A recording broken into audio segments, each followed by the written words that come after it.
Evangelio de abril 23, 2017. Del Santo Evangelio según San Juan. Al amanecer del día de la resurrección, estando cerradas las puertas de la casa donde se hallaban los discípulos, por miedo a los judíos, se presentó Jesús en medio de ellos y les dijo: La paz esté con ustedes. Dicho esto, le mostró las manos y el costado. Cuando los discípulos vieron al Señor, se llenaron de alegría. De nuevo les dijo Jesús: La paz esté con ustedes. Como el Padre me ha enviado, así también los envío yo. Después de decir esto, sopló sobre ellos y les dijo: Reciban el Espíritu Santo. A los que les perdonen los pecados les quedarán perdonados, y a los que no se los perdonen les quedarán sin perdonar. Tomás, uno de los 12, a quien llamaban el Gemelo, no estaba con ellos cuando vino Jesús. Y los otros discípulos le decían: Hemos visto al Señor. Pero él les contestó: Si no veo en sus manos la señal de los clavos, si no meto mi dedo en los agujeros de los clavos, y no meto mi mano en su costado, no creeré. 8 días después estaban reunidos los discípulos a puerta cerrada, y Tomás estaba con ellos. Jesús se presentó de nuevo en medio de ellos y les dijo: La paz esté con ustedes. Luego le dijo a Tomás: Aquí están mis manos, acerca tu dedo. Trae acá tu mano, métela en mi costado, y no sigas dudando si no cree. Tomás le respondió: Señor mío y Dios mío. Jesús añadió: Tú crees porque me has visto. Dichosos los que creen sin haber visto. Otros muchos signos hizo Jesús en presencia de sus discípulos, pero no están escritos en este libro. Se escribieron estos para que ustedes crean que Jesús es el Mesías, el Hijo de Dios, y para que creyendo tengan vida en su nombre. Palabra del Señor. Gloria a ti, Señor Jesús. Tomemos de la primera y la segunda lectura. La primera es de los Hechos de los Apóstoles. En los primeros días de la Iglesia, todos los bautizados eran constantes en escuchar la palabra, en escuchar la enseñanza de los apóstoles, la comunión fraterna, la fracción del pan y en las oraciones. La gente estaba llena de asombro y de temor al ver los milagros que los apóstoles hacían. Los creyentes vivían unidos y lo tenían todo en común. Los dueños de bienes los vendían y distribuían entre las necesidades de cada uno. Diariamente se reunían en el templo, en las casas partían el pan y comían juntos, con alegría y sencillez de corazón, y toda la gente los estimaba. Y de la primera del apóstol Pedro. Bendito sea Dios, Padre de nuestro Señor Jesucristo, por su gran misericordia. Al resucitar a Jesucristo nos concedió renacer a la esperanza de una vida nueva, que nos tiene reservada como herencia en el cielo. Porque ustedes tienen fe en Dios, Él los protege con su poder. Alégrense, aun cuando ahora tengan que sufrir un poco. La fe de ustedes es más preciosa que el oro, y el oro se acrisola por el fuego. A Cristo Jesús no lo han visto y lo aman. Al creer en Él ahora, sin verlo, se llenan de una alegría radiante e indescriptible. Muy bien, hoy la homilía este domingo, que cierra la octava de Pascua, es creer sin haber visto. Creer sin haber visto. Lo central, por supuesto, es el Evangelio que ilumina a las dos lecturas. El Evangelio, curiosamente, relata la historia de Jesús vivo, pero está escrito este Evangelio de San Juan entre el año 90 y el año 100 de nuestra era.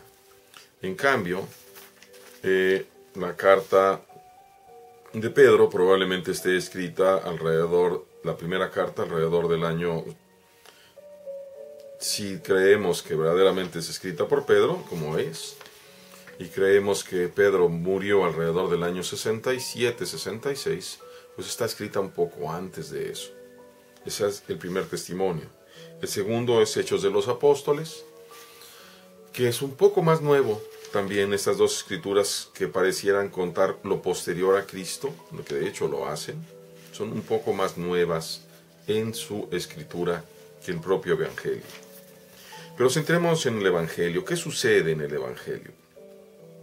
Al anochecer del día de la resurrección, Jesús se había aparecido primero a María Magdalena, después se apareció a estos dos, a Cleofas y su compañero. Algunos dicen, alguna de la traducción dice que era José, el compañero, en camino a Emaús, pero los discípulos no les creen, según la versión de Marcos. Y ahora se presenta precisamente en el lugar en donde están reunidos, pero falta Tomás, el gemelo. San Juan hace un relato muy hermoso. Seguramente San Juan, sus recuerdos son precisamente de esta alegría. Él habla desde su alegría. Los discípulos se llenaron de alegría cuando lo vieron. La paz esté con ustedes. Y viene ahí la misión. Como el Padre me ha enviado, así también los envío yo, y sopla sobre ellos para que reciban el Espíritu Santo.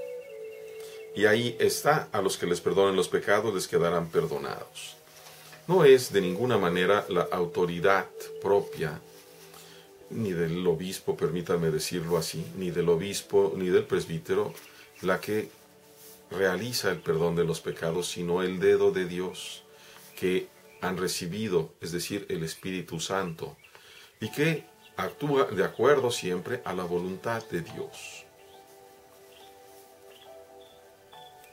Es el Espíritu Santo el que tiene el poder de Dios, el dedo de Dios, la fuerza de Dios.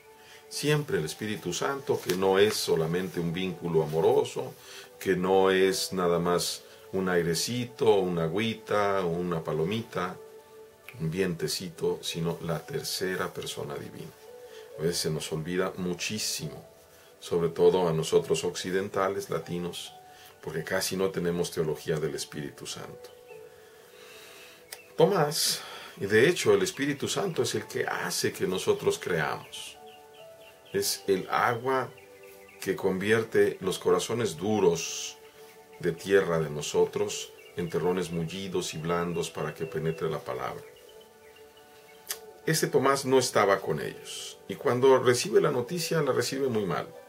Si no veo en sus manos la señal de los clavos, si no meto mi dedo ahí, si no meto mi mano en su costado, no voy a creer. Qué duros de corazón somos muchas veces. Qué duros de corazón. Particularmente este discípulo que por alguna circunstancia quiso Dios que no estuviera, para mostrarnos a todos como ejemplo. A la siguiente semana, el siguiente domingo, curioso que en esos días no se había aparecido el Señor. Sin embargo, el siguiente domingo se les aparece el Señor nuevamente, y lo primero que hace después de saludarlos, de desear ese shalom, que el shalom en realidad es la presencia del Espíritu Santo en nosotros.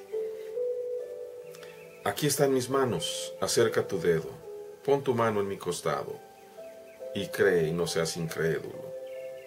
Tomás solamente alcanza a decir Señor mío y Dios mío, que es precisamente la jaculatoria que nosotros decimos un poco antes de comulgar, cuando nos presentan al Señor. Y viene aquí este reclamo: tú crees porque me has visto, dichosos los que creen sin haber visto. Esa es, desde mi punto de vista, la línea teológica de la cual quiero entender y la cual quiero explicar. San Pedro nos lo dice de una manera muy hermosa. A Cristo Jesús no lo han visto y lo aman. Se llenan de una alegría radiante e indescriptible por amarlo sin haberlo visto. Jesús no se enfada con Tomás porque le pida pruebas, ni se va a enfadar contigo que tienes una vocación y un llamado, que sientes que Dios te está llamando. Pídele pruebas fuertes, pruebas dignas, pruebas que te transformen verdaderamente, que aumenten tu fe. No te quedes ahí parado. Fíjense lo que sucede cuando nosotros creemos. Lo vamos a ir escuchando nuevamente en estos días. Pero dice: los bautizados eran constantes en la enseñanza de los apóstoles, la comunión fraterna, la fracción del pan. Qué curioso que San Lucas hace una diferencia entre la comunión fraterna y la fracción del pan y las oraciones. ¿Y eso por qué? Porque también él mismo va a decir: comían juntos, partían el pan y comían juntos. Esa es la comunión fraterna. La comunión fraterna no es recibir los sagrados misterios. A eso le llamamos precisamente la fracción del pan. recibir a Jesús en comunión.